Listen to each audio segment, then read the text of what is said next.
Hello friends, આજે આલુપૂરી ઘરે કઈ રીતે બનાવી તેની રીત જોઈએ। આલુપૂરી બનાવવા માટે મેં અહીંયા 1 કિલો મેંદો લીધો છે।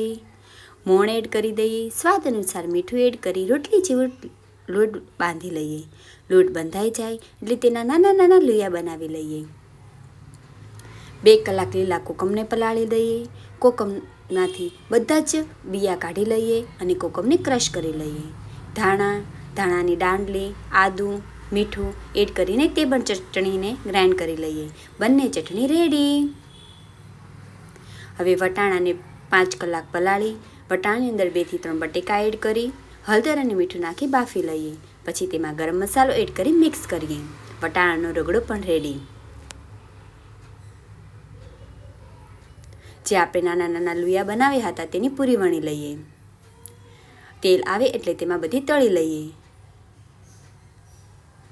પૂરી તળાઈ જાય એટલે એક ઉપર એક બધી પૂરી ગોઠવી દઈએ, જેથી આપણી પૂરી કકડી ના થાય, કૂણી રહે।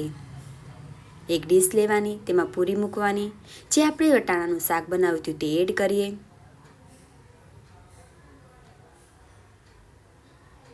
સ્વાદ અનુસાર બંને ચટણી, જે તીખું ખાતા હોય તે વધારે ગ્રીન ચટણી વાપરે, બીજા ઓછી, એ પ્રમાણે બંને ચટણી એડ કરી દઈએ।